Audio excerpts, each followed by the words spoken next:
Hello and welcome to this three-part video training series on conversions and cash flow. This is the bread and butter. This is the foundation for what your practice is built on. This is the fuel to make all growth happen.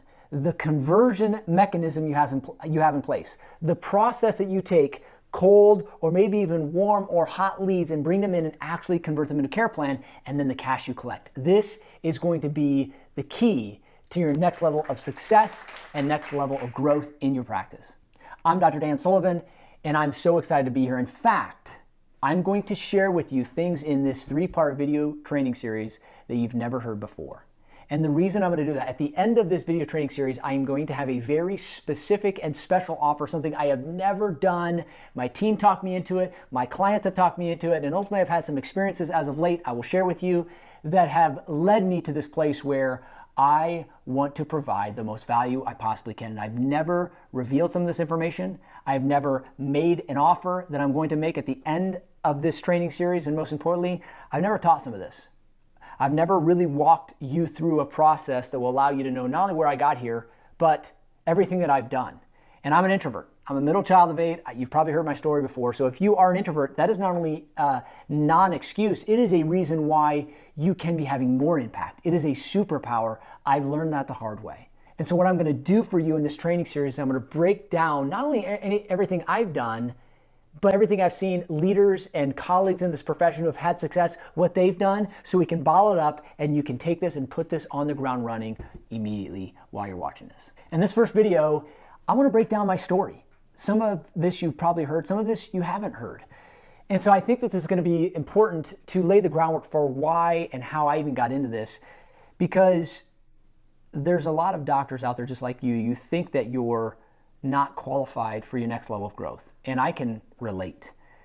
And so I want to share with you what I've been through so that you can maybe see how you're not alone. And the people that you see doing things bigger, or maybe the things that you want to be doing, they're no different than you. That's the thing I want to get across. I had this revelation in 2008. I remember sitting at the Lincoln Berean Church in the town that I was in, the church that I went to, and I remember thinking to myself, man, maybe I do have that thing that others have. Maybe I am similar with my colleagues who are crushing it. Like I feel like I had these signs, these visions that, and really just this experience that I could do it. And so you may be sitting there right now, you're like, you know what, I don't know that I can do it. I'm going to tell you right now, that is not true. It's going to take some work. It's going to take some strategy. It's going to take some learning of new things, just like anything in life. But I'm going to tell you that I've been where you're at, but the worst thing is staying there. So for me, breaking this down, my story, what was it? 2004, I graduated chiropractic college. But let me take you back even before that. I grew up, I'm a middle child of 8. I've got 4 brothers, 3 sisters. And I grew up in a home where I really just wanted to stay under the radar. Learning what the laws of human nature are, I knew I wanted significance because that's wired within us, but I didn't want attention. All attention off me, because I knew if I had attention on me, it was going to put more undue stress on my parents. And I saw them stressed out. I saw them trying to make ends meet. I saw them trying to raise 8 kids on a $35,000 a year salary of my mom, who was a nurse. I just didn't want to disrupt anything. At the same time, I wanted attention, so I learned that getting attention, it happened if you were good at sports. And it wasn't to be negative or judgmental, or that's just, a bad thing that happened. It is what it is. My dad enjoyed sports. My mom enjoyed sports. We ended up becoming a sports family. My 2 oldest brothers were elite caliber, athletes.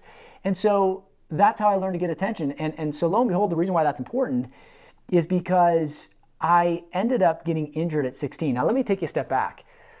I grew up with a lot of hand-me-downs. And for some reason, I always knew everything about name brand clothes and shoes. Because I never had any, I always yearned for them. So I would wear shoes with holes in them because they were Nike, but they were hand-me-downs. They were 2 sizes too big for me, but they had holes in them. And my mom, until my dad would say, you can't wear those anymore, because I just knew name brand stuff meant so much to me because I never had it. I grew up in a house where, it was told to us many times, money doesn't grow on trees. And I realize now, like, my parents were raised by parents who were offspring of people who lived through the Depression. And when you were raised that way, which most of you were, a lot of you were, you were raised that you want to kind of hoard things, that there wasn't enough to go around, or there isn't an endless opportunity. And so that's different than I raised my girls. But when I see it for what it is, it helps me understand how I was raised. I'm telling you that because money doesn't grow on trees. So one of the first things in practice, I had a hard time of value. I had a hard time trying to get somebody to pay me a lot of money that, in the way I grew up, was a lot of money. And so at 16, I get injured pole vaulting, injure my low back, and I went to all these doctors. And I'm not going to retell that story, but bottom line is I ended up in a chiropractor's office because our dentist told my mom he should try chiropractor after the last doctor I went to. I mean, it was doctor, and specialist, and bone scans, and MRIs, and neurologist, and orthopedist. And we were at a research hospital. One guy brought my mom out of the room, said, "We think your son's faking it." And that led me to this opportunity to be in front of a chiropractor. I thought it was a little bit odd. There's no way that this guy is going to be able to solve my problems when nobody else could. This guy was 8 minutes from my house. And I remember him taking an x-ray, full span x-ray, showed me the pelvic plane line, and clearly it was off. And he said, "There's your problem." And I thought, there's no way on God's green earth that he's going to solve this problem this quick, this close to my home, when everybody else that have all the technology couldn't do it. Yet, I had a little bit of hope because I'm thinking, if he could do it, man, things could be different. And so he starts adjusting me. And lo and behold, I start to get better. And he talks me into being a chiropractor. He said, "You should be a chiropractor." That's all I said. He started calling me Dr. Sullivan when I enter a room. He said, "You should be a chiropractor." And that was the little thing that I needed to say, you know what, maybe this is what I want to do. And I can help athletes with back pain. That's why I got into it. And then I get to chiropractic school, and I'm fast forwarding kind of along the way. I was able to go play baseball in college and have some experience there, get to chiropractic college, and I realized this is a lot bigger than I signed up for, in a good way. I remember listening to Dave Majors. I was at American Legion Hall in Richfield, Minnesota, and I hear Dave Majors, this chiropractic advocate, talk about chiropractic in ways that were so simple yet so profound. And I remember leaving that night saying to myself, you know what, this thing is big, a lot bigger than I thought. And I told my sister Abby that I think that my dad's health problems have to do with his back. My two oldest brothers were in medical school, one just graduating, one in practice, and other family, mom's a nurse, my sister occupational therapist. So word got around that I think that dad's back has something to do with his health problem. And at that point, I'd kind of left the reservation. I was one of them now. And looking back, I'm okay with it. I didn't get coined with it by any family member. It was more in my own headspace. It was my own mentality that created this idea that I'm going to have to prove to myself and others of my worth. That's why I dove into the science. That's why I dove into the research and the evidence behind chiropractic, because I knew I'm actually proving this, not only to myself, but to my family. But the reality was I was creating the self-worth in my own decision about becoming a chiropractor. So here I was, entering chiropractic college, and I start to get a bigger idea, right? A bigger picture of what chiropractic was and could do for people. So for me, my mentality is I need to dig deep. I get into philosophy, I get into science, but I got into technique, and I started to be a Gondroid. I was president of the Gondset Club early on, first trimester. And it allowed me to ask deeper questions and be around bigger thinkers or upper trimester students. And for me, looking back and evaluating this, I'm always looking for how am I uniquely equipped. I was always the undersized guy. I didn't have the most power as a baseball player, but I found ways I could get on base. I was consistent. If I didn't strike out, got on first base, I could steal. I had enough speed and intellect. I had my uniqueness, and the same thing translated into chiropractic. Like, what is going to make me unique? I need to get good at technique. I need to get good at delivering results. Then I need to get good at communicating this, because I had no business being in business. I'm not an entrepreneur. That's what I thought. Like I had a paper route growing up, and I never made any money because I was scared to go to front doors and ask for people for money. I had given them a good service, but I hated the idea of asking somebody for money. So that doesn't compute well when you're trying to get into business and a practice and be an entrepreneur. You got to collect money. So I even, and here's what's even ironic, is I love to speak on stages all over the world. I love to be in front of bigger audiences, bigger the better. I just am passionate about this. I think deeply about it, and I have an angle that I'm always looking to inform and inspire people with. And but that's not how I was raised. I took 2 English classes in college so that I could avoid taking a speech class. That's how much I was scared of speaking. I joined Toastmasters. So I had an upper trimester student that said, hey, you need to learn to communicate. Join Toastmasters, and you need to understand the philosophy. And so I did. And seventh trimester, I joined Toastmasters, which is this public speaking group in a community. I was so scared. They about kicked me out of there. Not because they were mean, but because they thought I was going to have a heart attack. Because I was so nervous speaking. And you think back, you're like, you can make up every idea in your head why you're not qualified. And so fast forward, I knew I needed a coach. I knew I needed somebody to help me do this because I didn't have a business background, I didn't have a communication background. And I remember in March of 2004, I was at a Chicago downtown hotel, and I saw some what soon to become my mentors say things in ways I'm like, that's exactly how I want to say it. And I ended up becoming coached by them. I ended up becoming part of their organization. In fact, I trained early on with this organization, and this is going to blow some of your minds. It blew my dad's mind when I told him, Dad, I'm going to spend $300 additional $1,000 along with my $200,000 I had in student loan debt to train with them and for them to help me open up and practice. And I'll tell you this, by the time I opened practice, the first day before I collected a single dollar, I had over $520,000 in debt before I made a single dollar. Now to you, that may sound outrageous to a lot of people, and you wouldn't be alone.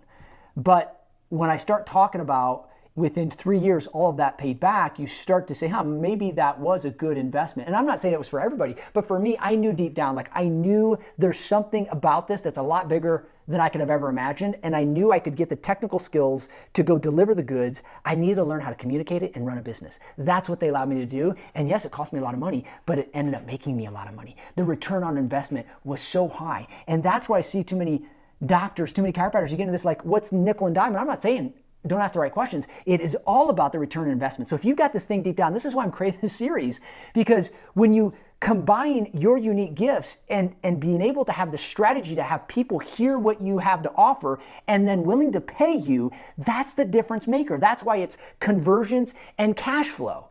And so you may be tied to an insurance-based practice. Those days can be long gone if you gain the skills, if you gain the strategy and you implement the right things. And I'm not saying I got all the answers, but I'm going to tell you, when I went through all of this and continue to ask the questions, how can I get better? How can I get more people? I know what we have. I know health is such a priority. I know that what they need, the value that behind chiropractic care plan and correcting their spinal nervous system, I know how big of a deal it is. The difference was the ability to communicate. Because as you know, the best adjusters in the world aren't the best business people. They're not the one making the most impact, unfortunately. So what's the difference maker? The difference maker is your ability to communicate. And that's what I spent a lot of time and a lot of money learning. And to this day, still spend a lot of time and spend a lot of money. Even last year, spending, or the last 12 months, spending over $100,000 in learning how to better communicate what I know to be so true and so valuable. So I go train and I come back, and in August of 2005, I opened my first practice in Lincoln, Nebraska. And we hit the ground running. I mean, again, I had good training, I had good skill sets, I had good strategy. I didn't really have the confidence at all in myself. I just did it like my mentors did it. I did it dumb. They said, do it like this, say it like this, and I did. Unfortunately, I'll say this. Fortunately, had some early success. In the first year, we went from 0 to 300 visits a week. By year 2, we were at over 400 visits a week.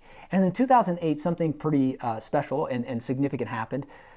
I had a series of personal events that led to this moment in practice when I went in a night.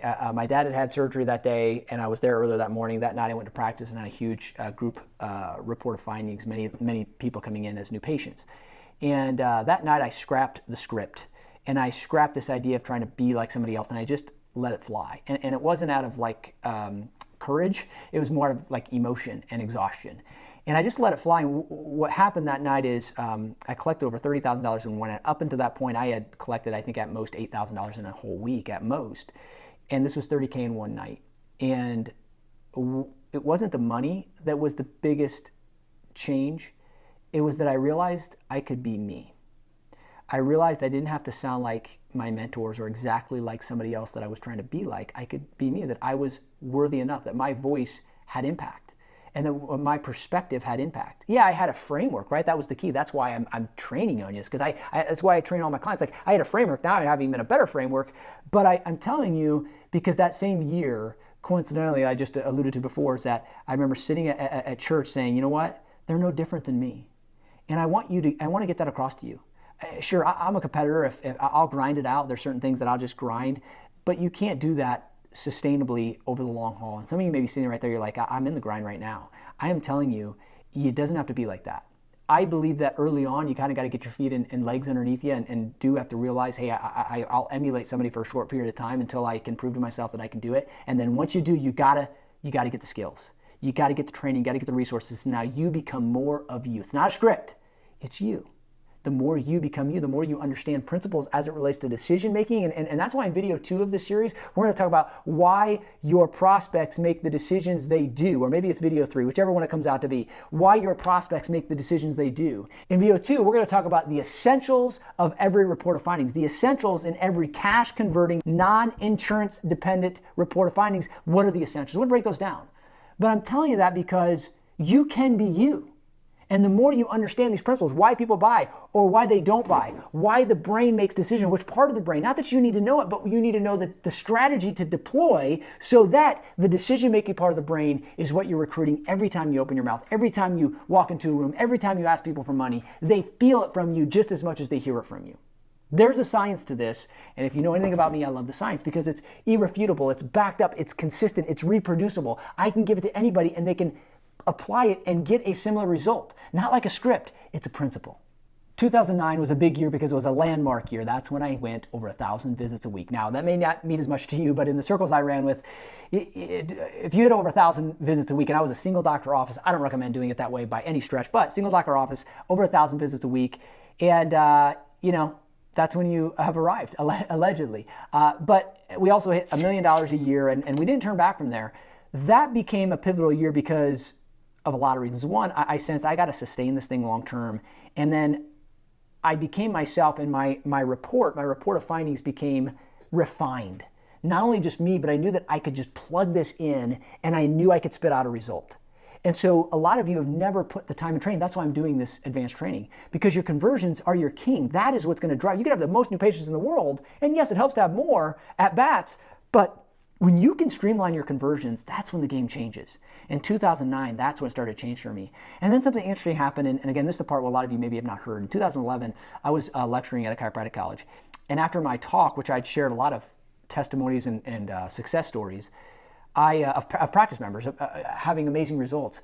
This neurology professor came up to me and challenged my science, said, essentially alluding to the fact that I'm misleading these students because, in his opinion, subluxation wasn't real, and we're musculoskeletal specialists and we help back pain, and it's not what I talked about. And we had an exchange and a little bit of a debate, but it wasn't good enough for me to respond the way I did, and I knew that I was exposed a little bit.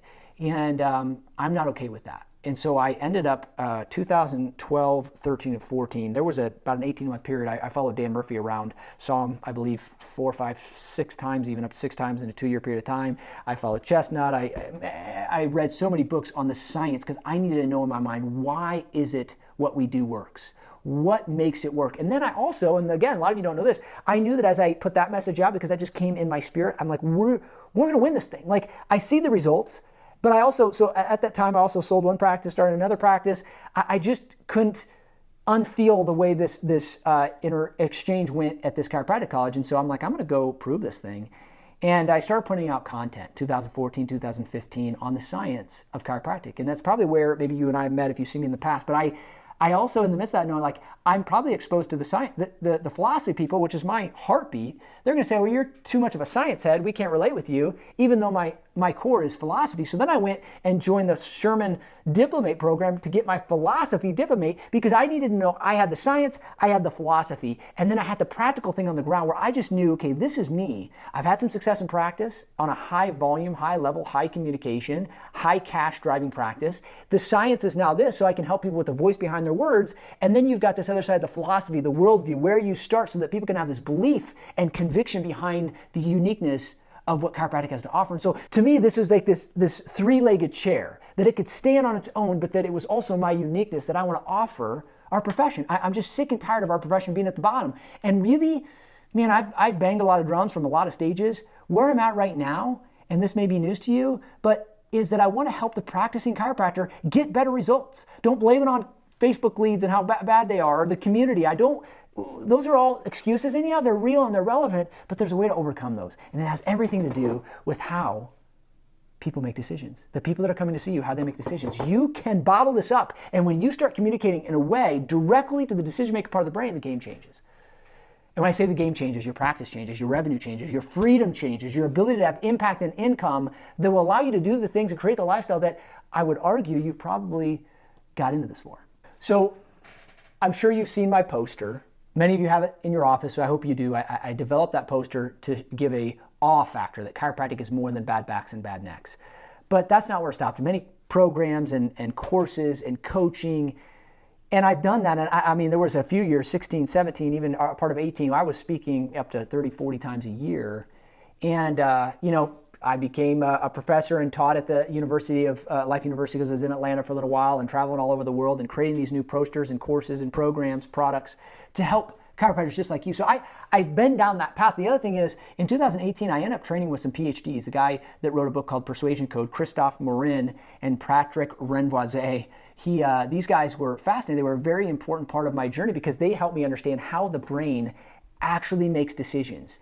And I went down and did their program, and it helped me see what I was doing well all the way up to that point, how I've created the model that I have, created the practices, the revenue, the businesses that I have, but some of the missing links. And in 2018 to 2020, I really started to piece these missing links together. 2021, I start to launch some of them. And I start to personally coach a lot of chiropractors. And we start to create what I think is the perfect report of findings. And it has everything to do with story. You maybe picked up my book, The Trust Formula, last year. I wrote this book because I wanted also to put this into a book format, and that became a bestseller in like 27 different categories, all about how to structure the greatest communication, and it starts with story. This is why story is so compelling. It has to be part of report of findings.